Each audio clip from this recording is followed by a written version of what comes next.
which is that of the US President Donald Trump's big, much anticipated meeting with the Ukrainian President Zelensky at the White House in Washington. Remember, this meeting arrives just hours after the US President had that telephonic conversation with the Russian President Vladimir Putin. That telephone conversation was described as a very good one by Donald Trump. Much of a relief and respite, especially after a failed Alaska summit. But what is going to be the agenda of today's meeting between the US President and the Ukrainian President is going to be very interesting to watch, because not only will Zelensky be putting forward his demand of his defense requirements when it comes to the Tomahawk missiles, will Donald Trump be yielding into that demand, given that Putin has already sounded a warning with regards to any Tomahawk missiles being supplied to Ukraine will in fact lead to a nuclear clash. That was a warning that had come from the Russian president at Sochi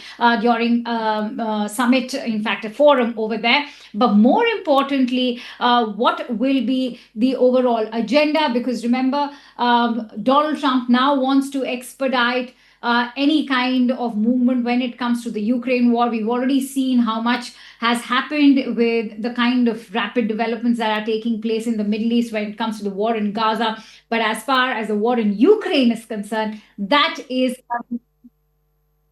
bit of limbo. But at the moment, we're getting in live shots from the White House. Let's quickly listen in to what's happening. Putin is not ready. I think not ready, but I think that I'm confident that with your help, we can stop this war. And we really need it. We see that they don't have successful steps on the battlefield, and it's good. I think that their army is weak now, but a lot of losses. They have a lot of losses and in economy and people, and I think this is a very important moment. And I wanted to thank you, Mr. President, after our phone calls. Yesterday I had a good opportunity to meet with the big American energy companies, and they're ready to help us. Yes, after all these attacks on our infrastructure, Russian attacks, and etc. And I had also meetings, thanks to your team. We had meetings with a good military companies. We spoke about air defense, and I want to share it after with details where we are. Thank you. Thank you so much. Thank you very much. Mr. President. Very good. And I think it looks beautiful in his jacket. Yeah? Is it beautiful? I hope people notice. It's a good, it's actually very stylish. I like it. President Trump. Yeah, please, go ahead. Under the Biden administration, the White House was fearing of a possible escalation. They were not allowing the Ukrainians to strike into Russia, fearing of this escalation. Yeah. Would your administration allow Ukrainians to strike deep into Russia? We're going to be talking about that. That's something we'll be talking about. You're right. It's an escalation, but we'll be talking about that. Mr. President. Mr. President. President Zelensky joined you in Hungary to meet President Putin. Because it's a leader that we like. We like Viktor Orban. He likes him. I like him. It's a country that's a safe country. Done a very good job. He's been a very good leader in the sense of running his country.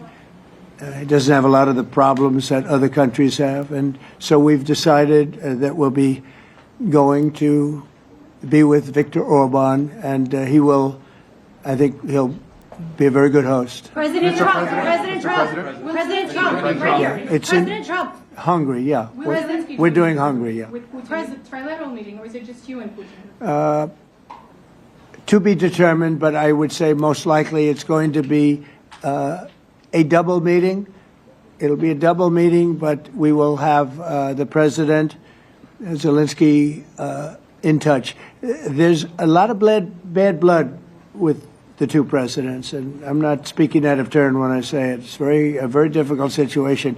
You know, we just settled the war, and after thousands of years, I guess, people say anywhere from 500 to 3,000 years, and I was in rooms, as you saw, because you were with me, a lot of you were with me last week, with leaders that didn't like each other, but they were able to get along. These two leaders do not like each other, and we want to make it comfortable for everybody. So one way or the other, we'll be involved in threes, but it may be separated. President Trump. Mr. President. President Trump. doesn't agree to peace in Hungary. Was he what? Where are you from? From Ukraine. He actually had a Okay, conversation good. with me. Good, yeah. What if President Putin doesn't agree to peace in Hungary? What do you do then? Do you have Well, let's steps see what planned for happens. that? I mean, You know, what if? I think he will. I think that President Putin wants to end the war, or I wouldn't be talking this way. I think he wants to end the war. I spoke to him yesterday for 2.5 hours. We went through a lot of details. He wants to get it ended. I think that President Zelensky wants to get it ended. Now we have to get it done. President Trump, Kara Castronova from Lindell TV, and although